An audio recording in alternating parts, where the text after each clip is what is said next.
तो देखो सवाल क्या कर रहा है यदि p एक अभाज्य संख्या हो, p एक अभाज्य संख्या हो तो सिद्ध करे कि रूट अंडर p अपरिमेय होगा।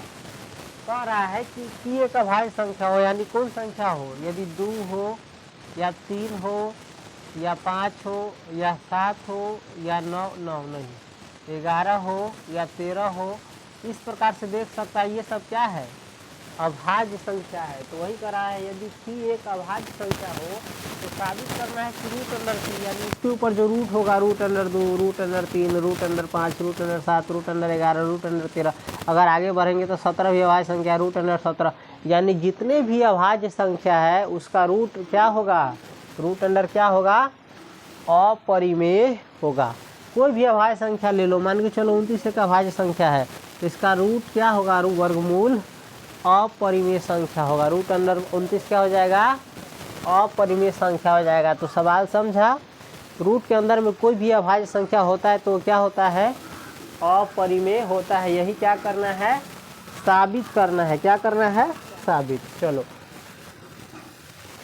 माना कि, मान लेंगे हम, माना कि रूट अंडर p एक परिमेय संख्या है, इसको साबित करना है अपरिमेय संख्या है तो इसको हम क्या करेंगे, मान लेंगे कि रूट अंडर p एक परिमेय संख्या है। कौन संख्या है, परिमेय संख्या है। रूट अंडर p को हमने मान लिया परिमेय संख्या है, जहाँ p क्या है, अभाज्य संख्या है। p क्या है, p एक अभाज्य संख्या है, p एक अभाज्य संख्या है, यानी जो एक से कटे या अपने आप से कटे उसी को ना अभाज्य संख्या कहते हैं, उसके अलावा किसी से न कटे, अभाज्य संख्या है।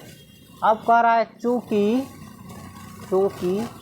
p एक अभाज्य संख्या है, कौन सी है, p एक अभाज्य संख्या है। p क्या है, p एक अभाज्य संख्या है, इसलिए यह किसी पूर्णांक का, ध्यान रखो यहाँ पर समझना जरूरी है, इसलिए यह किसी पूर्णांक का वर्ग नहीं हो सकता है। किसी पूर्णांक का वर्ग नहीं हो सकता है, समझ गया। अतः रूट अंडर p एक पूर्णांक नहीं हो सकता, एक पूर्णांक नहीं हो सकता। ये बता रहा है कि रूट अंडर p एक पूर्णांक नहीं हो सकता। अगर कहीं पूर्णांक चल आया तो समझो ये हम जो माने थे वो क्या है, गलत है। अब यहाँ तक हल्का कंसेप्ट समझो, माना कि रूट अंडर p एक परिमेय संख्या है।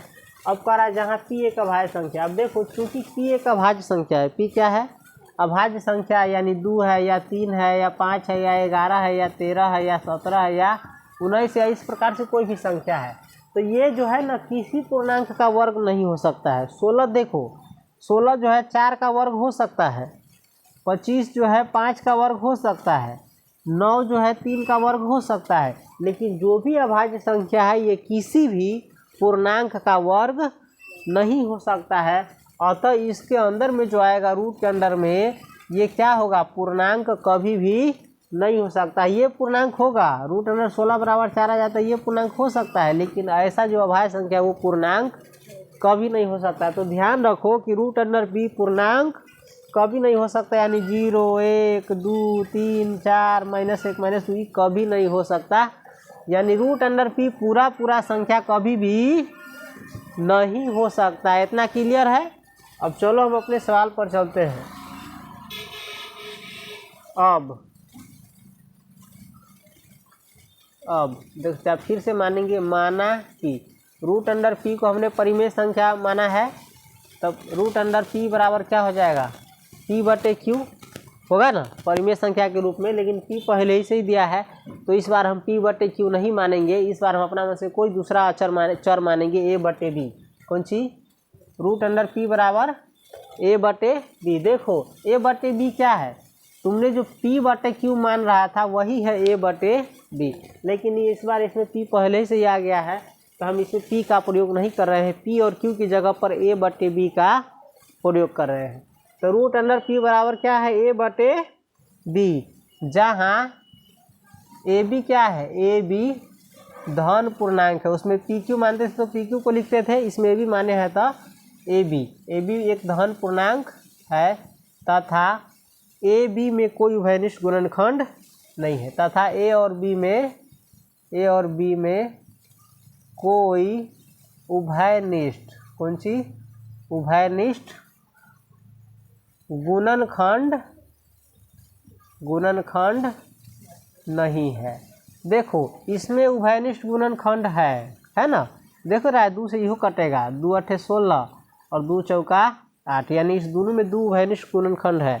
अगर इसमें आओगे 10 बटे 8 तो इसमें भी 2 है, दोनों में है, 2 पंचे 10 और 2 चौका 8। लेकिन अगर हम कहेंगे 3 बटे 5, इसमें कोई उभयनिष्ठ गुणनखंड नहीं है क्योंकि ये कटने वाला नहीं है। तो उभयनिष्ठ गुणनखंड जो बार बार आ रहा है उसका अर्थ समझा हल्का सा, चलो उभयनिष्ठ गुणनखंड नहीं है।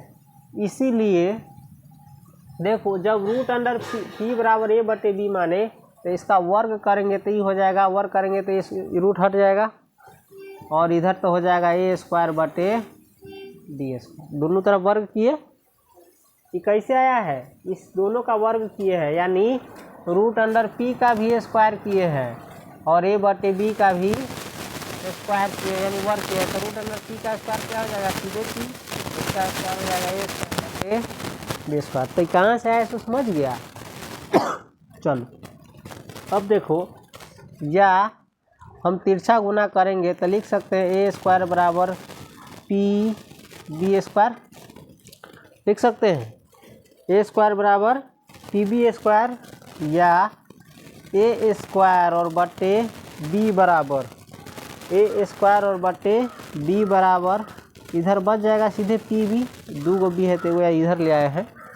अब देखो चूँकि कौन सी ध्यान देने वाली बात है, ए स्क्वायर बटे बी भिन्न आ रहा है क्योंकि इस दोनों में कोई उभयनिष्ठ गुणनखंड नहीं, इसमें नहीं था ए बटे बी में, तो ए स्क्वायर बटे बी में कोई उभयनिष्ठ गुणनखंड नहीं हुआ, तो ये आ रहा है भिन्न। और इस बगल देखो पी एक क्या है, पी क्या है, अभाज्य संख्या है, यानी 2 3 5 7 कोई है, और बी एक पूर्णांक है, हमने माना ना ए बी क्या है पूर्णांक। तो ये अभाज्य संख्या में पूर्णांक से गुना करेगा तो कोई ना कोई पूर्णांक क्या आएगा, क्या आएगा, और इधर भिन्न आएगा। तो भिन्न और पूर्णांक दोनों कभी बराबर नहीं हो सकता है, लेकिन ये दिया हुआ है क्या बराबर है। इसी से ही क्या हो जाएगा, हमारी मान्यता गलत हो जाएगा और ये साबित हो जाएगा कि रूट अंडर पी क्या है, अपरिमेय संख्या है। चूँकि अब इसको नहीं दिख रहा होगा, हल्का नीचा कर देते हैं। चूँकि ए और बी में कोई उभयनिष्ठ गुणनखंड नहीं है, कोई उभयनिष्ठ गुणनखंड नहीं है, अतः ए स्क्वायर और बी में भी है, अतः ए स्क्वायर और बी में भी, देखो किताब में ए स्क्वायर के पहले ए गुणे दिया हुआ है, गुणनखंड न भेता तो ए गुणे ए और बटे बी में भी कोई गुणनखंड उभयनिष्ठ नहीं होगा, वही बता रहा है, हम डायरेक्टली लिख दिए हैं। जैसे देखो 2 बटे 3 में कोई उभयनिष्ठ गुणनखंड नहीं ना है, तो 2 गुने 2 बटे 3 में कोई उभयनिष्ठ गुणनखंड होगा, होबे नहीं करेगा, कटने वाला है। यानी 2 के स्क्वायर में भी और बटे 3 में भी कोई उभयनिष्ठ गुणनखंड नहीं है। इसी को लिखा है संकेत में, यदि ए बटे बी में कोई उभयनिष्ठ गुणनखंड नहीं है तो ए गुने ए बटे बी में भी कोई उभयनिष्ठ गुणनखंड नहीं होगा, अर्थात ए स्क्वायर बटे बी में भी कोई उभयनिष्ठ गुणनखंड नहीं होगा। तो इसी को ये बता रहा है, ए स्क्वायर और बी में भी, आँख में धूल पड़ गया है बाप रे बाप, कोई उभयनिष्ठ गुणनखंड नहीं होगा, कोई उभयनिष्ठ गुणनखंड नहीं होगा, अतः ए स्क्वायर बटे बी क्या होगा, एक भिन्न होगा, क्या होगा, भिन्न होगा, जबकि इसको एक माने हैं, क्या माने हैं, जबकि पीबी क्या होगा, पीबी क्या होगा, एक पूर्णांक है। पीबी क्या है, पी एक अभाज्य संख्या है माने हुए, और बी कोई क्या है, पूर्णांक आएगा। तो मान के चलो कोई भी अभाज्य संख्या, द्वितीय अभाज्य संख्या लो, इसमें कोई भी पूर्णांक 5 से गुना करो तो क्या आ रहा है, पूर्णांक आ रहा है। अगर अभाज्य संख्या हम 7 लिए, इसमें कोई भी पूर्णांक मान के चलो 8 या कुछ से गुना करो तो क्या आ जाएगा, कोई ना कोई क्या आ रहा है, पूर्णांक आ रहा है। अतः समीकरण 1 में देखो, एक बगल भिन्न है और एक बगल पूर्णांक है, तो एक बगल भिन्न और एक बगल पूर्णांक, ही दोनों कभी बराबर नहीं हो सकता है। क्या कभी 2 और 5/3 ये बराबर होगा, नहीं होगा। तो वही बात बता रहा है। अतः हमारी मान्यता क्या होगा, हो जाएगा अतः एक से, कौन सी से, एक कहाँ है, समीकरण 1 यही ना है, भिन्न बराबर पूर्णांक, भिन्न बराबर पूर्णांक क्या है, जो कि क्या है, असंभव है, क्या है, असंभव है। अतः हमारी मान्यता गलत थी, अतः हमारी मान्यता गलत थी। ये जो माने थे कि हम √p एक परिमेय संख्या है, ये मान्यता क्या थी, गलत थी। अर्थात √p एक परिमेय संख्या नहीं है, परिमेय संख्या नहीं है। अतः लिखना, यहाँ क्या लिखना, अतः √p एक परिमेय संख्या नहीं है, अर्थात अपरिमेय है, क्या है। तो इस सब से साबित होता है कि रूट के अंडर में कोई भी अभाज्य संख्या रहेगा तो वो क्या होगा, अपरिमेय संख्या होगा।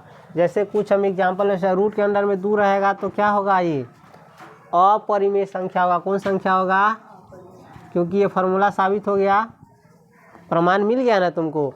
रूट के अंडर में कोई भी अभाज्य संख्या मान के चलो 19 से रखो, तो ये अपने आप तो अब समझ जाएगा ये कौन संख्या होगा, अपरिमेय संख्या होगा। रूट के अंदर में अगर 23 भी रहेगा तो कौन संख्या होगा, इसीलिए तुमको बताए थे √2, √3, √5, √7, √11, √13, ये सब क्या है, अपरिमेय संख्या है। समझ गया, नोट करो और ये सब याद रखना।